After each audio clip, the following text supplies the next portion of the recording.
Assalamualaikum warahmatullahi wabarakatuh. Perkenalkan, saya Rini Armawati, mahasiswi Universitas Dharma Andalas, jurusan S1 Akuntansi dengan nomor BP 2011100023, kelas 1 SA2, mata kuliah pengantar bisnis dengan Ibu Prima Yulianti, SEMM. Baiklah, pada kesempatan ini saya akan menjelaskan 6 materi. Materi pertamanya yaitu manajemen sumber daya manusia. Manajemen sumber daya manusia adalah proses merekrut, mengembangkan, memotivasi, dan mengevaluasi sumber daya manusia yang dibutuhkan oleh suatu perusahaan untuk tujuannya. Selanjutnya yaitu fungsi dari MSDM. Fungsi yang pertama yaitu sebagai perencanaan, yang kedua pengorganisasian, yang ketiga sebagai kepemimpinan, dan yang keempat sebagai pengendalian. Selanjutnya proses dari MSDM. Proses yang pertama yaitu perencanaan, di mana di dalamnya ada job analysis dan job description. Yang kedua yaitu penyediaan. Di dalam penyediaan ada namanya merekrut dan seleksi. Merekrut adalah proses menarik orang untuk melamar pekerjaan di suatu perusahaan. Seleksi adalah tahapan menentukan tenaga kerja mana yang akan dipilih untuk bekerja di perusahaan. Selanjutnya yaitu pengembangan. Pada proses pengembangan ini juga ada 2 poin. Yang pertama yaitu pelatihan dan kedua pengembangan. Pelatihan adalah mengajarkan kepada karyawan pekerjaan apa yang harus dilakukannya di perusahaan tersebut. Dan pengembangan adalah proses mengajarkan kepada karyawan bagaimana keterampilan yang akan digunakan pada masa sekarang maupun masa yang akan mendatang. Selanjutnya adalah pemeliharaan sumber daya manusia dengan cara memberikan tunjangan dan kompensasi kepada karyawan. Dan terakhir yaitu proses mengoptimalkan sumber daya manusia. Ada 3 cara. Yang pertama yaitu promosi. Promosi adalah kenaikan posisi atau jabatan karyawan yang lebih tinggi. Yang kedua demosi, penurunan jabatan dikarenakan kinerja yang mulai menurun. Yang terakhir yaitu transfer atau pemindahan jabatan ke posisi yang lain. Sistem informasi manajemen. Sistem yaitu susunan yang teratur dari kegiatan yang berkaitan yang tujuannya untuk mempermudah kegiatan organisasi. Selanjutnya yaitu informasi. Informasi adalah data yang sudah diproses sehingga memiliki manfaat yang berguna. Selanjutnya manajemen. Manajemen adalah proses perencanaan, pengorganisasian, pengkoordinasian, dan pengontrolan sumber daya untuk mencapai sasaran secara efektif dan efisien. Selanjutnya yaitu sistem informasi manajemen. SIM adalah sistem untuk mengubah data menjadi informasi yang dapat digunakan oleh manajer informasi dalam mengambil keputusan. Lalu, apa sih pentingnya manajemen informasi? Yang pertama yaitu teknologi komputer yang semakin meningkat. Yang kedua, kompleksitas kegiatan bisnis. Yang ketiga, pengaruh ekonomi global. Yang keempat, persaingan dunia. Yang kelima yaitu meningkatnya penggunaan teknologi. Selanjutnya, manfaat dari teknologi dalam bisnis. Yang pertama yaitu mempercepat pengembangan produk. Yang kedua, koordinasi dan komunikasi yang lebih baik. Yang ketiga, menaikkan efisiensi dalam pekerjaan. Yang keempat, mempercepat transaksi.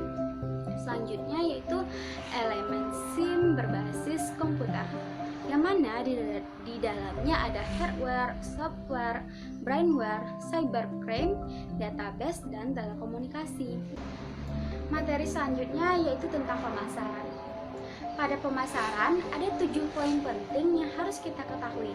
Yang pertama yaitu produk, yang kedua price, yang ketiga place, yang keempat promotion, yang kelima people, yang keenam proses, dan yang ketujuh physical dividends. Pertama kita akan membahas apa sih itu produk. Produk adalah serangkaian tahap kehidupan dalam menghasilkan laba.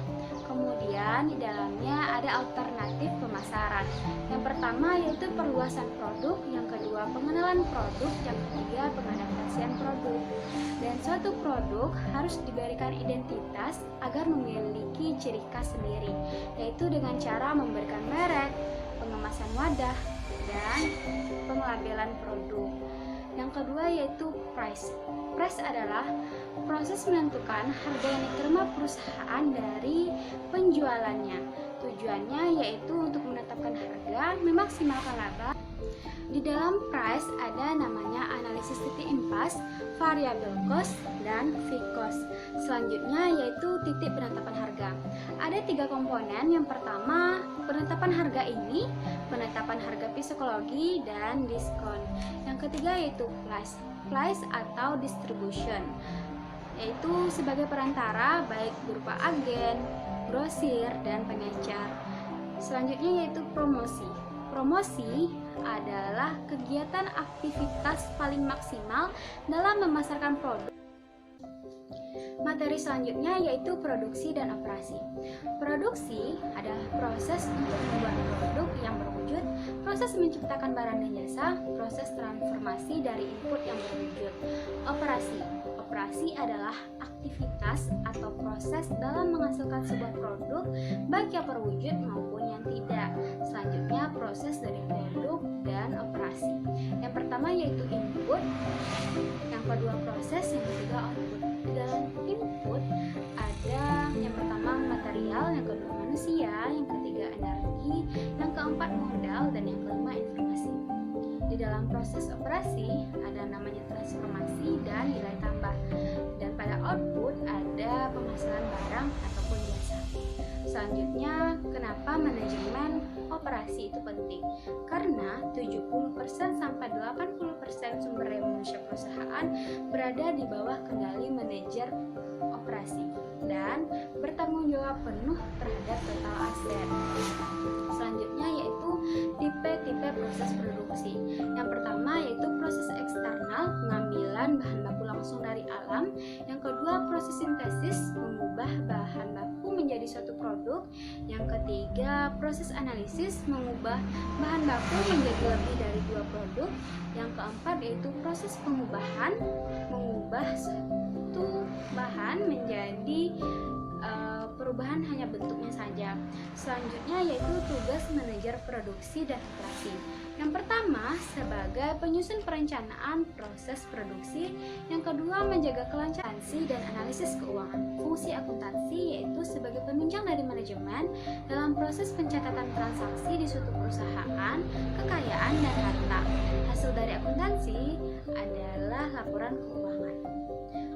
Fungsi dari laporan keuangan yang pertama yaitu untuk mengambil keputusan, yang kedua mempertanggungjawabkan perusahaan kepada pemilik, yang ketiga sebagai salah satu syarat wajib jika perusahaan ingin go public, yang keempat yaitu untuk investor dan kreditor, yang kelima yaitu penentuan besarnya pajak. Selanjutnya pengguna informasi akuntansi. Yang pertama adalah manajer bisnis, yang kedua karyawan dan serikat pekerja, yang ketiga investor dan kreditor, yang keempat petugas pajak, yang kelima badan hukum negara. Selanjutnya kategori akuntansi. Kategori yang pertama yaitu akuntan publik. Akuntan publik adalah akuntan yang telah diberi izin oleh negara untuk menawarkan jasa seperti auditing, perpajakan, dan penasehat manajemen. Selanjutnya yaitu akuntan perusahaan. Akuntan perusahaan adalah akuntan yang bekerja dan digaji oleh perusahaan untuk melakukan pencatatan transaksi. Selanjutnya akuntan pemerintah, yaitu akuntan yang bekerja pada badan-badan pemerintahan. Yang terakhir yaitu akuntan pendidik, yaitu pendidikan akuntansi, mengajari dan menyusun kurikulum. Selanjutnya yaitu anggaran. Anggaran adalah laporan terperinci mengenai perkiraan, pendapatan, dan pengeluaran untuk satu periode. Selanjutnya fungsi dari anggaran. Fungsi anggaran yaitu membantu dalam perencanaan, pengendalian, dan pengambilan keputusan internal. Yang kedua, untuk menelusuri kinerja mingguan dan harian. Selanjutnya yaitu klasifikasi rasio keuangan. Yang pertama rasio solvabilitas, yang kedua rasio profitabilitas, yang ketiga yaitu rasio aktivitas.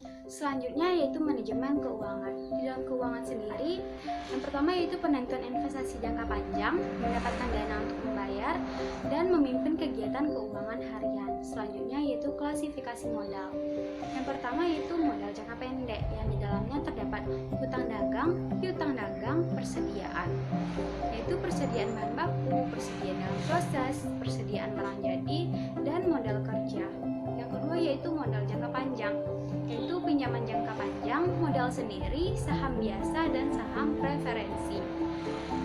Pada saham ada dua tipe saham. Yang pertama sifat investasi saham biasa, yaitu saham paling berisiko, tidak ada kepastian dari saham itu sendiri. Selanjutnya yaitu saham preferensi, saham yang diterbitkan dengan nilai pokok yang telah ditentukan sebelumnya dan dividen dinyatakan sebagai presentasi nilai pokok. Baiklah, terima kasih sudah menonton video ini, dan jika ada